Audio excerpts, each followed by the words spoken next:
guys, welcome to Intellect Skills. In this tutorial, we are going to learn how to embed videos on a web page. So let's begin.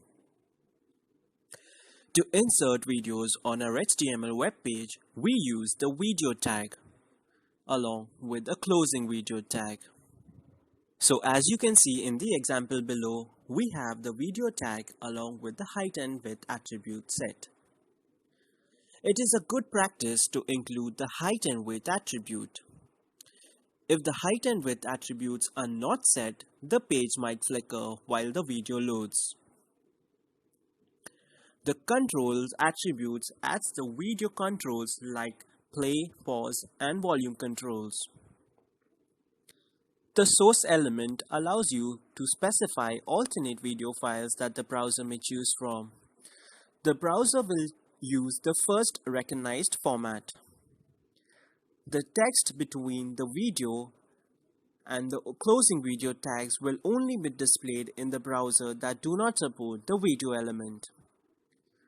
Now let's switch over to our code editor to view this in action.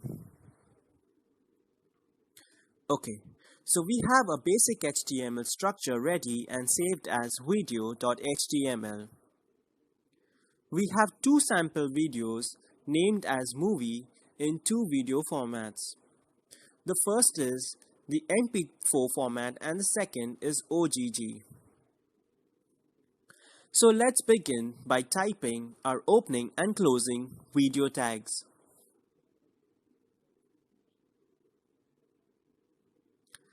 Now let's define the width attribute. Let's set the width attribute as 500 pixels. We do not write the pixels because this is set by default. The default width and height of a sample image is 1280 by 720. If we do not add the height attribute, it will adapt according to the width of the video. And if we add the height of the video as 500, it will stretch the video that we do not want. So it is highly recommended to use the width attribute and let the browser adjust the height attribute accordingly. Now let's add the control attribute to allow the browser to display the controls like play, pause, volume, etc. It is also important to add the poster attribute. The poster attribute is used to display an image before the video actually loads. This image can be a snapshot of the video.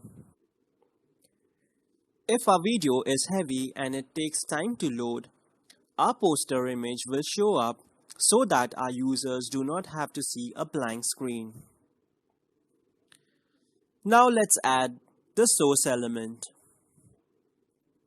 We will add both video formats.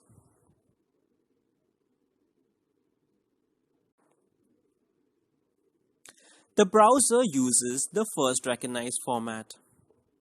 Now let's type some text within our video tags.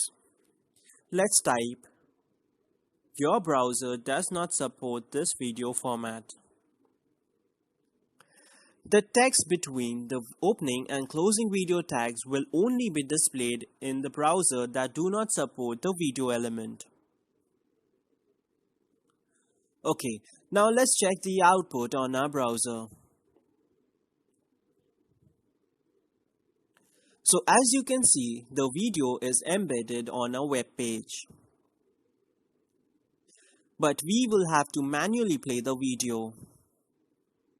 Now what if we wanted the video to play automatically?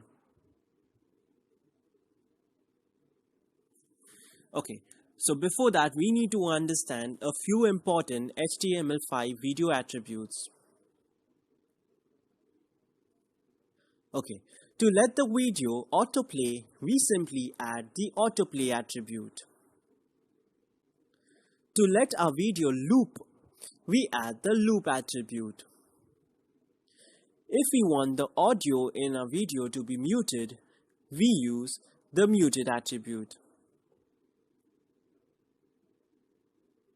Okay, now let's quickly check the output on our browser.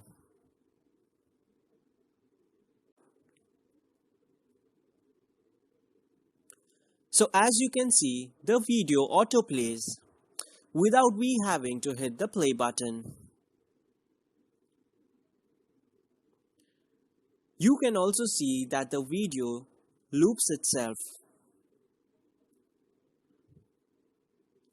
Okay, so now let's recap on what we have learned in this video.